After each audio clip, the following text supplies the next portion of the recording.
Salut la galaxie, c'est Roland. Bon, j'espère que vous allez pas finir par me détester parce que souvent quand je prends la parole dans la gazette, c'est pas forcément pour des bonnes nouvelles.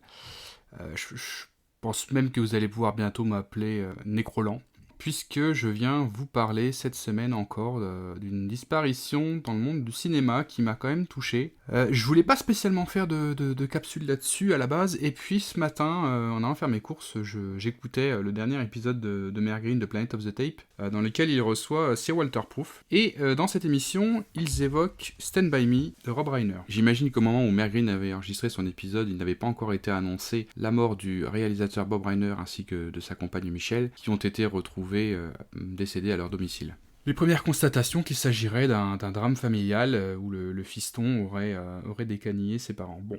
Alors moi je vais pas commenter plus que ça cette affaire, qui est déjà assez sordide en soi. Et si moi je ne le fais pas, eh bien d'autres s'en sont déjà chargés. Notamment cette espèce de sac à merde de Donald Trump, après tout, qui ça peut encore étonner, qui a déclaré que la mort du réalisateur serait en partie due à la colère qu'il a suscitée chez l'autre avec sa névrose anti-Trump. C'est quand même un beau sac à merde que ce Donald. Ça me conforte dans l'idée que ce mec est irrécupérable.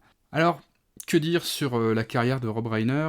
Certains de ses films ont vraiment été pour moi des films doudous que je me lasse pas de regarder encore et encore. Je pense notamment à Misery, qui pour moi est une des meilleures adaptations d'un roman de Stephen King.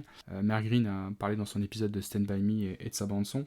J'y reviendrai pas. Et puis, une petite anecdote, il se trouve que dans un épisode du FreakyCast, on avait parlé du premier film de Rob Reiner, qui était un faux documentaire sur le groupe fictif Spinal Tap. Et, le film s'appelle This is Spinal Tap. Donc c'était un épisode qu'on avait fait sur le rock il y a 1 an et demi à peu près. Et c'est un épisode que j'aime beaucoup. Et quand j'ai fait le montage de cet épisode, je me suis aperçu d'un truc. Et je me suis dit, bon sang, mais on est quand même des sacrés connards. On a passé 20 minutes à parler de This is Spinal Tap. Et on n'a même pas été foutu de mentionner que c'était un film de Rob Reiner. Et bon, alors je me suis pas amusé à rajouter des trucs au montage, mais je me suis fait cette réflexion quand j'ai monté l'épisode.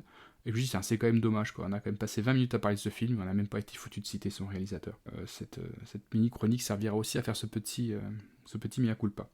Et hasard du calendrier, il se trouve qu'on va récidiver, puisque sur l'épisode qu'on va sortir au mois de janvier, dont je ne vais pas vous révéler le thème, on va parler d'un autre de ces films très brièvement, qui est un film familial que je ne connaissais pas et que j'ai regardé il y a très peu de temps avec ma petite, qui s'appelle The Princess Bride, qui est un film familial qui raconte l'histoire d'une princesse, mais qui est, je trouve, qui est très différent des films qu'on peut retrouver un petit peu de KPDP, puisqu'il y a beaucoup d'autodérision, il y a beaucoup de...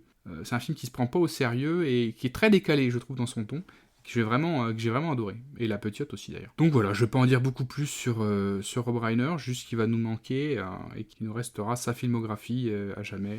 Misery, The Princess Bride, on peut citer également Quand Harry rencontre Sally. Bref, voilà, encore un grand nom du cinéma qui nous quitte. Et spoiler, les amis, ça sera probablement pas le dernier, et vous risquez de me réentendre, j'imagine, dans les prochaines semaines, pleurer d'autres personnes qui vont nous manquer. Voilà. Allez, c'est tout pour cette semaine. Bye.